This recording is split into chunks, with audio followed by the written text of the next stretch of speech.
Hello friends, welcome back to anithajaganskitchen. இன்னைக்கு நம்ம கருப்பு உளுந்து வடை எப்படி செய்யுதுன்னு பார்க்கலாம் வாங்க. இந்த வடை செய்யறதுக்கு நான் இங்கே 3/4 கப்பு கருப்பு உளுந்து எடுத்திருக்கேன். அப்புறமா 1/2 கப்பு நார்மல் உளுந்து எடுத்திருக்கேன். ஸோ ரெண்டையும் ஒரு பவுலில் சேர்த்துட்டு தண்ணி ஊற்றி ஒரு 3 மணி நேரம் நல்லா ஊற விடுங்க. இந்த கருப்பு உளுந்து தோலோடு நம்ம யூஸ் பண்ணுறதுனால உடம்புக்கு ரொம்ப நல்லதுங்க. நம்ம உடம்புக்கு ஹை ஃபைபர் சேரும். ஸோ 3 hours நல்லா ஊறிட்ட பிறகு நம்ம கிரைண்டரில் அரைச்சிக்கலாம். நான் அரைக்கும் போதே பச்சை மிளகாவும் இஞ்சியும் சேர்த்துக்கிறேன். நீங்கள் கிரைண்டர் இல்லைனாக்கா நீங்கள் மிக்சியில் கூட அரைச்சிக்கலாம். ஸோ அரைக்கும் போது நல்லா ஸ்மூத்தாக இருக்கணும், அதே மாதிரி திக்காகவும் இருக்கணும். தண்ணி வந்து பார்த்து ஊற்றுங்க. ஸோ பார்க்குறதுக்கு இப்படி தாங்க இருக்கும். இப்போது இந்த அரைச்சி எடுத்து வச்ச அந்த வடை மிக்ஸோட நான் வந்து ஃபைனாக சாப் பண்ண ஒரு வெங்காயம் சேர்த்துக்கிறேன். அப்புறம் சால்ட், உங்கள் டேஸ்ட்டுக்கு தகுந்த மாதிரி சால்ட் ஆட் பண்ணிக்கோங்க. நான் இன்னும் கொஞ்சம் ஹெல்த்தியாக இருக்கிறதுக்காக நான் இங்கே ட்ரம் ஸ்டிக் லீவ்ஸ், முருங்கைக்கீரை நல்லா ஃபைனாக சாப் பண்ணதை ஆட் பண்ணிக்கிறேன். அது இல்லைனாக்கா நீங்கள் எந்த கீரை வேணாலும் ஆட் பண்ணிக்கலாம். அப்படி இல்லைனாக்கா கொரியாண்டர் லீவ்ஸ் கூட ஆட் பண்ணிக்கலாம். இப்போ எல்லாத்தையும் கையால் மிக்ஸ் பண்ணிக்கோங்க. இங்கே வடை எப்படி தட்டுறதுன்னு நான் 3 மெத்தடில் காமிக்கிறேன்.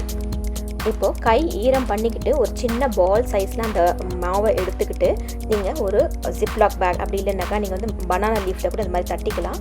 தட்டிட்டு நடுவில் ஒரு ஓட்டை போட்டு அப்படியே மெதுவாக எடுத்து நீங்கள் வந்து எண்ணெயில் ஃப்ரை பண்ணிக்கோங்க. நல்லா கிறிஸ்பியாக ஆகிற வரைக்கும் ஃப்ரை பண்ணி எடுத்துக்கோங்க. இப்போது செகண்ட் மெத்தட் பார்த்தீங்கன்னாக்கா ஒரு கையிலேயே செய்கிறது. முதல்ல கை ஈரம் பண்ணிக்கோங்க. கை எதுக்கு ஈரம் பண்ணுறோம் அப்படின்னாக்கா கையில் அந்த மாவு ஒட்டாமல் இருக்கும். ஸோ அந்த ஒரு கையிலேயே நீங்கள் அந்த மாவு எடுத்து உருண்டை பிடிச்சி நடுவில் ஃப்ளாட் பண்ணி அப்புறமா ஹோல் போட்டு எண்ணெயில் ஃப்ரை பண்ணுறது. இப்போ ரெஸ்டாரண்ட்ஸ்லாம் பார்த்தீங்க அப்படின்னாக்கா ஒரே கையிலேயே மட எடுப்பாங்க, அப்படியே டக்குன்னு ஃப்ரை பண்ணி எடுத்துகிட்டே வருவாங்க. அந்த மாதிரி தான் இந்த மெத்தடு. இப்போ லாஸ்ட் மெத்தட் எப்படின்னாக்கா நீங்கள் வந்து லெஃப்ட் ஹேண்டில் கை ஈரம் பண்ணிவிட்டு அதுக்கப்புறமா அதே மாதிரி தான் மாவு எடுத்து ஃப்ளாட் பண்ணி ஹோல் போட்டு அப்படியே மெதுவாக பண்ணுற மாதிரி பண்ணிங்கனாக்கா அழகாக வரும். ட்ரை பண்ணி பாருங்கள்.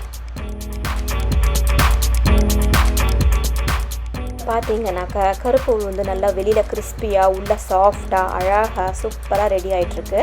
நம்முடைய கருப்பு உளுந்து வடை ரெடி.